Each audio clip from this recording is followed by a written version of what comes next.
Matthew chapter 17, 1 and 2. After 6 days, Jesus takes Peter, James, and John, his brother, bring them up into a high mountain apart, was transfigured before them. His face did shine as the sun, and his raiment was white as the light. So this is going to be the most amazing event, right, in the lives of Peter, James, and John. This moment confirmed in dazzling light when they already believed to be true their master Jesus was the Son of God of heaven. The word transfigured comes from the Greek word metamorpho. This is the root word for English terms like metamorphosis and is translated as transformed in verses like 2 Corinthians 3:18. This moment connects Jesus to both Moses and Elijah, who appear in the following verses. Moses' face also shone brightly after he spent time with God. Read Exodus 34:29-30. But that shining was only the reflection of God's glory. Jesus is transformed from the inside out into his glorious appearance in heaven before coming to earth. Peter, James, and John are witnessing Jesus in a state more representative of his nature, true nature, as the Son of God. Verse 3, and behold, there appeared unto them Moses and Elijah, talking with him. To confirm that the disciples are glimpsing the glory of heaven, Moses and Elijah appear on the mountain as well and begin talking with Jesus. The fact that these two heroes of Judaism appear is significant. For one, it confirms that there is life after death where they continue to dwell. So many Bible scholars over the years suggest that the pair are also meant to represent the law and the prophets that are so central to God's relationship with Israel. God gave the law to Moses and to the people. Elijah was the most notable of all the prophets that followed. In addition, both men interacted with God on Mount Sinai, later called Mount Horeb. See Exodus 24:15-16, 1 Kings 19:8. Jesus has come to fulfill the law and the prophecies about the Messiah, Matthew 5:17-18. He does not stand equal with this pair, but above them as the Son of God. The fact that the three are talking indicates that Jesus knows both men personally. Luke's account mentions that they talked about Jesus' departure, meaning his death, which was to happen soon in Jerusalem. Read Luke 9:31. Moses and Elijah are shown to be aware of the plans of heaven for the completion of Jesus' mission on earth. Matthew 17:4-5. Then answered Peter and said unto Jesus, Lord, it is good for us to be here. If thou wilt, let us make here 3 tabernacles, one for thee, one for Moses, one for Elijah. While he yet spake, behold, a bright cloud overshadowed them. Behold, a voice out of the cloud, which said, This is my beloved Son, in whom I am well pleased. Hear ye him.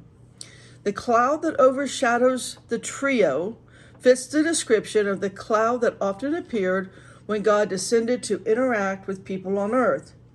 Read Exodus 13:21-22, Exodus 34:5-7, 1 Kings 8:10-13. There could have been no doubt in Peter's mind who was speaking to him. Matthew 17:6-9. And when the disciples heard it, they fell on their face and were sore afraid. And Jesus came and touched them and said, Arise, and be not afraid. And when they had lifted up their eyes, they saw no man save Jesus only. And as they came down from the mountain, Jesus charged them, saying, Tell the vision to no man until the Son of Man be risen again from the dead. Now, though, as the four of them walk down the mountain together, Jesus commands them not to tell anyone for the moment. They must wait until he, the Son of Man, is raised from the dead. This is the final time Jesus will instruct his disciples not to reveal the deepest truths about his identity. Taken together, Jesus seems to want to avoid having the people of Israel revolt against Rome, attempting to make him king by force. That is not the purpose of his mission. See John 6:15. He means for his resurrection from the dead to be the central evidence to the people that he is the Son of God. This is the sign of Jonah that he has promised to the Jewish religious leaders back in Matthew 12:39, as well as 16:4. Matthew 17:10-17. And his disciples asked him, saying, "Why then say the scribes, and Elijah must first come?" Jesus answered and said unto them, "Elijah truly shall first come and restore all things. But I say unto you that Elijah has come already. And they knew him not, but have done unto him whatsoever they listed. Likewise shall also the Son of Man suffer of them." Then the disciples understood that he spake unto them of John the Baptist. So John the Baptist was Elijah in spirit. And when they were come to the multitude, there came to him a certain man kneeling down to him, saying, "Lord, have mercy on my son, for he is a lunatic, and sore vexed. For oftentimes he falleth into the fire, and oft into the water." And I brought him to the disciples, and they could not cure him. Then Jesus answered and said, "O faithless and perverse generation, how long shall I be with you? How long shall I suffer you? Bring him hither to me." So here, the demon has caused the boy to be mute and to experience epileptic-style seizures, partly proving that he is not simple epilepsy. This is how the boy is thrown into fire and into water to destroy him. Read Mark 9:22. The disciples attempt to cast the demon from the boy. They were unable. This provoked an argument with some Jewish scribes, whether the disciples had the authority to cast out demons. This was something most scribes did not even claim for themselves. Though the disciples were not rabbis or official Jewish leaders, they did have the authority to cast out demons. Jesus had specifically given the power to represent him in this specific way in Matthew 10:8. His disciples and his people, he lumps them in together as a faithless and twisted generation. Mark's account of this story shows that the faith of the Father is also an issue in this healing. Mark 9:22-24.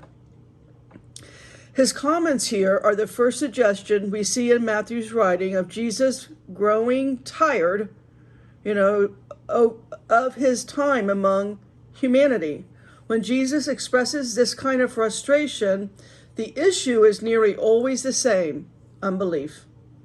Thou of little faith. Specifically, the people of this generation have failed to believe in him as the Messiah and his authority and power as the Son of God. Matthew 17:18-20. Jesus rebuked the devil and departed out of him, and the child was cured from that very hour. Then came the disciples to Jesus apart and said, "Why could not we cast him out?" And Jesus said unto them, "Because of your unbelief. For verily I say unto you, if you have faith as a grain of mustard seed, you shall say unto this mountain, Remove hence to yonder place, and it shall remove, and nothing shall be impossible unto you." So here Jesus has healed the boy, but the disciples really want to understand what went wrong. At the heart of their failure was their little faith. They either did not trust the power previously given them by Jesus, as I said back earlier in Matthew 10:8, or they did not believe such power could be exercised through them. They saw this specific case as too difficult.